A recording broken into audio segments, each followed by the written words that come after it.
ఆశా కిరణాలు తిమిర సంహరణాలు. ఈరోజు ముఖ్యాంశాలు.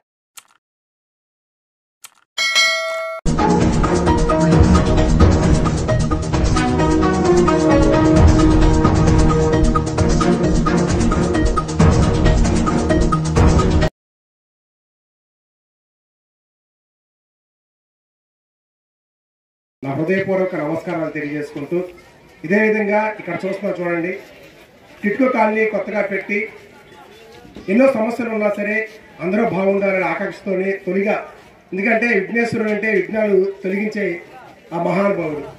మరి ఆ మహానుభావుని మనం వేడుకున్నది ఒకటే, మన సొంత ఇంటి కళ నెరవేర్చినందుకు ఆ రాష్ట్ర ప్రభుత్వానికి మనం అందరూ కృతజ్ఞతలు తెలియజేసుకోవాలి. ఎందుకంటే గుడివాడ పట్టణంలో ఎంతో అద్దు కట్టుకుంటూ ఎంతో బాధపడుతూ ఉండేవాళ్ళం. అలాంటి కళ నెరవేర్చిన రాష్ట్ర ప్రభుత్వానికి అలాగే విఘ్నేశ్వరుడికి మనం అందరం కృతజ్ఞతలు తెలుపుకోవాలి. ఆ మహానుభావుని ఈ నవరాత్రులు చేసుకుంటూ అన్నదానం, అన్ని దానాల కన్నా అన్నదానం చాలా గొప్పది. అలాంటి అన్నదానాన్ని ఈరోజు ఈ టిట్కో కాలనీ మధ్యలో 3,000 మందికి ఈ భోజన వసతి కల్పించిన చిన్న యూత్కి మరొక్కసారి కృతజ్ఞతలు తెలుపుకుంటూ అందరూ బాగుండాలి. ఎందుకంటే ఈ ఆకాంక్ష ముందుగా, ఎందుకంటే ఎప్పుడు ఏ సమస్య వచ్చినా ఈ కాలనీలో ఈ పద్మ గారు కానీ చిన్న గారు కానీ అందరు కలిపి దగ్గరుండి ఏదో విధంగా ఆ సమస్య నిర్వహిస్తారు.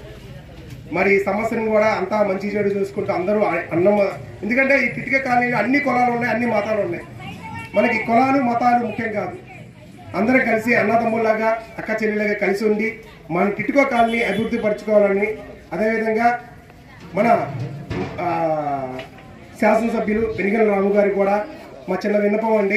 మాకు దేవుడి దేవాలయం మన సొంత ఇంటి కళ నెరవేరింది, అయితే చిన్న చిన్న సమస్యలు ఉన్నాయి, వాటిని కూడా మీరు వచ్చి చూసి మా అందరికీ, ఎక్కువగా మా టిట్కో కాలనీ పడే కష్టాలు ఏంటంటే నీటి సమస్య.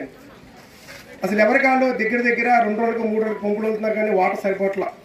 దేవుడి దేవాలయం ట్యాంకర్ ద్వారా మాకు వాటర్ వస్తున్నాయి కానీ కిందలో అందరూ హ్యాపీగా ఉన్నాం, కానీ పైన 4వ ఫ్లోర్ వరకు వెళ్ళాలంటే వాటర్ చాలా ఇబ్బంది. సో దయచేసి మీరు మానవతా హృదయంతో మా టిట్కో కాలనీ నీటి కష్టాలు తీర్చాలని, ఆ భగవంతుని ఆశీస్సులు ఉండాలని మనస్ఫూర్తి కోరుకుంటున్నా. ఇంత అవకాశం ఇచ్చిన చిన్న యూత్ సర్కిల్కి అందరికీ నమస్కారం అండి. నా పేరు చిన్న, టిట్కో కాలనీ గుడివాడ. ఫస్ట్గా ప్రతి ఒక్కరికి వినాయక చవితి శుభాకాంక్షలు. మేము ఇక్కడ ఈ టిట్కో కాలనీలో జరుపుకుంటాకి అన్నదాన విఘ్నేశ్వర స్వామి దగ్గర అన్నదానం జరుపుకుంటాకి టిట్కో కాలనీ ప్రజలు కానీ మాతో కూడా ఉన్న ప్రతి ఒక్క పెద్దలు కానీ ఎంతో సహకరించారు. వారందరికీ హృదయపూర్వక ధన్యవాదాలు తెలుపుకుంటున్నాం. ఈ యొక్క భోజన కార్యక్రమాన్ని జయప్రదంగా జరిగిస్తున్న పద్మావతి గారికి కూడా మా హృదయపూర్వక ధన్యవాదాలు తెలుపుకుంటున్నాం. సెలవు. ఈరోజు గుడివాడలో టిట్కో కాలనీలో మొట్టమొదటిసారిగా వినాయక చవితి నవరాత్రులు చిన్న యూత్ ఆధ్వర్యంలో మరి 30 మంది సభ్యులతో ఇక్కడ వినాయక పందిరి నిర్మించి మరి నవరాత్రులు అత్యంత వైభవంగా జరుపుతూ స్వామివారి యొక్క శాంతి నిమిత్తమై లోక కళ్యాణార్థమై స్వామివారి అన్నదాన కార్యక్రమాన్ని నిర్వహించడం జరిగింది. ఈ అన్నదాన కార్యక్రమానికి వస్తు రూపైనా కానీ ధన రూపైనా కానీ విరాళంగా ఇచ్చినటువంటి ప్రతి ఒక్కరికి కూడా హృదయపూర్వక ధన్యవాదాలు తెలియజేసుకుంటా ఉన్నామండి. ఈరోజు అన్నదానానికి విరాళాలు ఇవ్వటం అనేది చాలా గొప్పతనం. కాబట్టి అలాగా ఇచ్చినటువంటి ప్రతి ఒక్కరికి మరొకసారి హృదయపూర్వక ధన్యవాదాలు. డిఆర్కే టైమ్స్ ఛానల్ని లైక్ చేయండి, షేర్ చేయండి, సబ్స్క్రైబ్ చేయండి. చివర్లో గంట నొక్కడం మర్చిపోకండి.